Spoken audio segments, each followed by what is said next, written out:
Bonjour à toutes et à tous, Aurélien Evrard, studioanimation.net. Je vous propose aujourd'hui un tutoriel sur After Effects et sur le plugin, plus particulièrement Trapcode, le plugin de Red Giant. Donc on va utiliser Trapcode Shine et Trapcode Form. Je vous montre ce que l'on va réaliser. Voilà. C'est quelque chose d'assez simple, c'est pas très compliqué à réaliser. Donc on va commencer tout de suite. Donc on va faire un nouveau projet. Voilà, ne pas enregistrer. Je crée une nouvelle composition que je vais appeler source. Largeur 1280 par 720, on verrouille le format. Pixel carré, 25 images secondes, en qualité intégrale, durée 30 secondes. Moi c'est vraiment très long, mais bon, je le fais pour être plus à l'aise dans ma timeline, comme ça, voilà. Couleur d'arrière-plan en noir et on est en HDV HDTV 720. Je fais OK. Je vais chercher ma source. Donc en l'occurrence ici ce sera After Effects. Voilà, je mets ma source dans ma composition. Je fais apparaître l'échelle S et je la descends à 60. Voilà, je vais centrer, petite traction sécurisée. Et je centre. Voilà. Une fois que j'ai centré, je vais pouvoir créer une nouvelle composition que je vais appeler finale. Alors au même paramètre que notre première composition, voilà, je fais entrer et là je vais aller créer un solide, créer un nouveau solide que je vais appeler forme, créer à la taille de la composition, ok, et je vais aller créer un autre solide que je vais appeler shine. Voilà, pareil, créer à la taille de la composition. Voilà, donc je vais cacher mon shine, le plugin shine, je vais le chercher dans mes effets paramètres prédéfinis. Je le clique dans shine. Pour l'instant, je cache les effets. Je vais aller chercher forme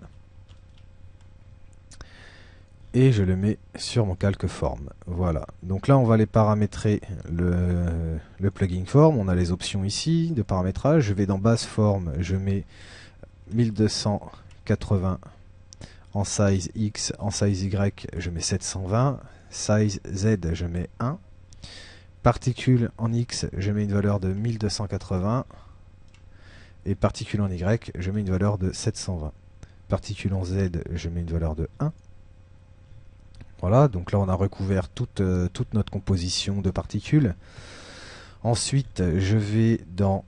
Alors, je peux fermer le base forme, je vais dans particules. Particules size, je vais mettre 1.3. Ça va leur mettre un petit peu d'opacité.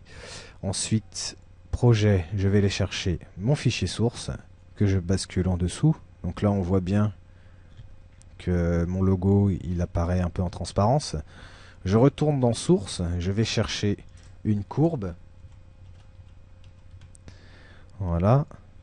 La courbe, je la place sur After Effects et je vais baisser un peu la luminosité de mon logo. Je retourne dans Final. Là, je peux décocher l'œil sur ma source. Je retourne dans Forme. Je rabats l'onglet Particules et je vais dans Layer Map. Dans Layer Map, je vais sur Color and Alpha. Je vais chercher ma source. Donc la source, c'est Forme. La source, c'est la composition source, pardon. Voilà, je retourne dans forme. Je vais chercher le mode RGB plus alpha. Le map over, je vais mettre X et Y. Et voilà, j'ai mon After Effects qui apparaît ici. Donc maintenant, il est géré par le plugin et non pas par l'image source ici. Ensuite, je vais dans Disperse and Twist et je mets une valeur de 150. Et là, on voit que notre particule commence à démembrer un peu notre logo. On va aller animer tout ça. Je peux refermer Disperse and Twist. Je vais dans Fractal Fade. Et là, on peut s'apercevoir qu'on a des options qui apparaissent dans Trapcode Particular, que beaucoup de gens connaissent. Mais là, nous, on va s'intéresser à Displace. Je clique dessus et je mets une valeur de 250. Voilà, ça me disloque un peu mes particules. Après, suivant votre goût, on peut en mettre 300. On peut en mettre... On peut en mettre aller jusqu'à 500. Mais nous, pour notre tutoriel, on va rester à 250. 250, voilà, ok. Je peux fermer tout ça. Je ferme Layer Map.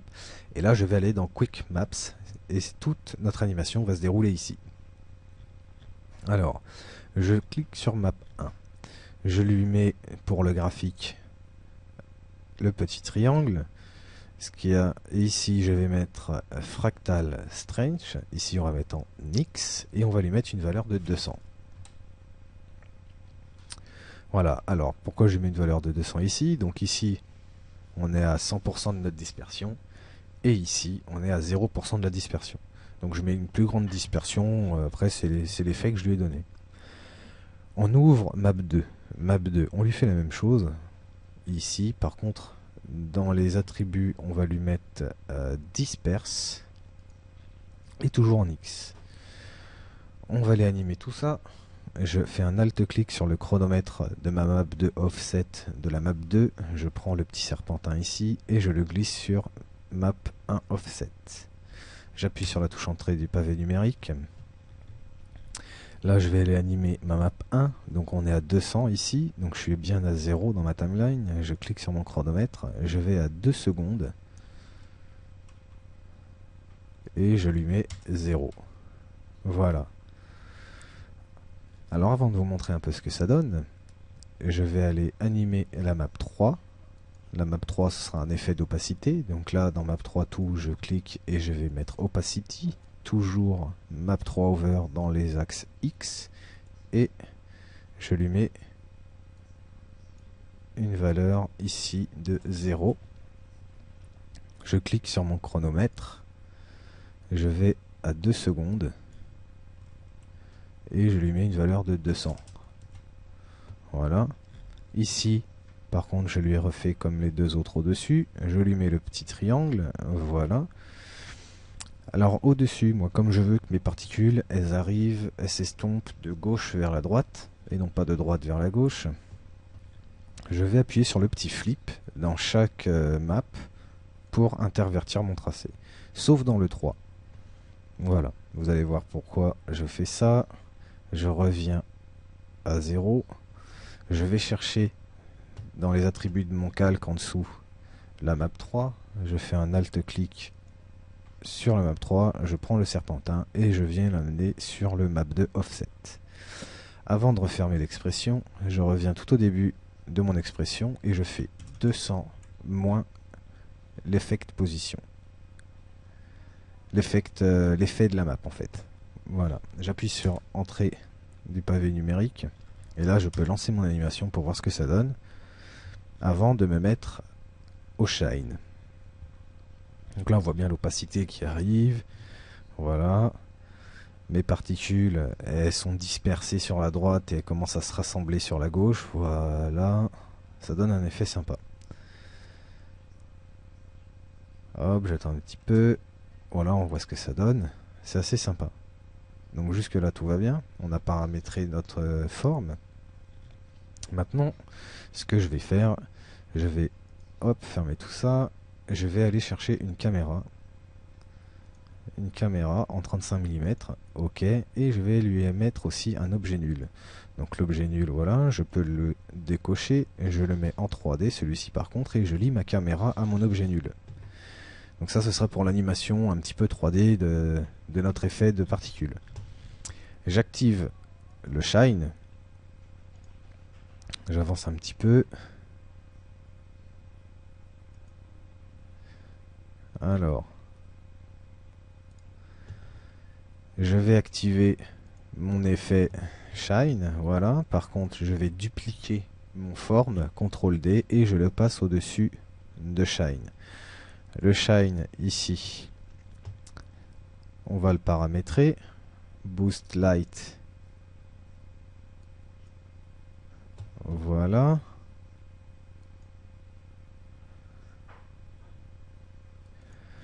Donc, on va aller plutôt lui mettre un calque d'effet. Donc, on sélectionne le calque Shine, on le supprime, on va clic droit, et on va rajouter un calque d'effet, ça sera mieux.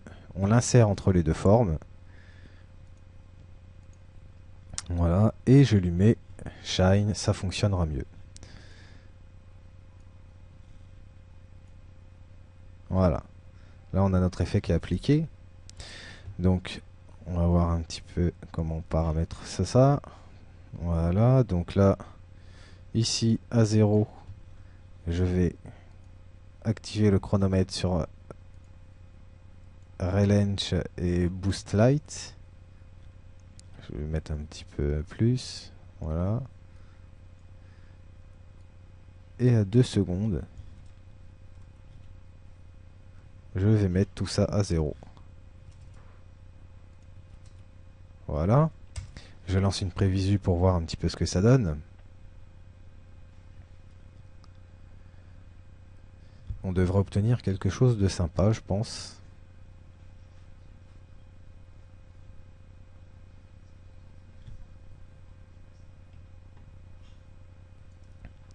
Donc voilà, je lance l'animation et on obtient quelque chose de relativement agréable à regarder. Donc voilà. Alors maintenant je vais passer à l'animation de ma caméra, de mon objet nul plutôt. Donc je clique sur mon objet nul, je vais appuyer sur rotation. Rotation Y à 2 secondes, j'active le chronomètre. Et je vais lui mettre moins 60 degrés. Ok. Je relance l'animation pour voir. Voilà, la préview est finie, je lance l'animation. Voilà, donc là on a notre logo qui apparaît un petit peu en rotation. C'est relativement sympa. Donc voilà, donc on arrive à la fin de ce tutoriel. Juste avant, je vais vous montrer comment on exporte. Voilà, hop, on va dans composition. Alors par contre ici, on va sur 4 secondes, l'animation. J'appuie sur la touche N, ça raccourcit ma timeline. Je vais dans composition, compiler le film. Et là je vais lui attribuer les valeurs de rendu. Donc moi je vais la laisser en avis. Voilà. Là on ne touche plus à rien, on fait OK, on choisit le chemin d'accès. Moi je vais le mettre sur mon bureau. Et je lance le rendu. Suivant votre ordinateur, vous pouvez lancer la résolution un petit peu plus poussée. Donc voilà. Donc c'était Aurélien Évrard. Oups, voilà, ça va finir en cascade cette histoire. Donc c'était Aurélien Évrard pour studioanimation.net et je vous dis à bientôt pour un nouveau tutoriel gratuit. Bonne journée.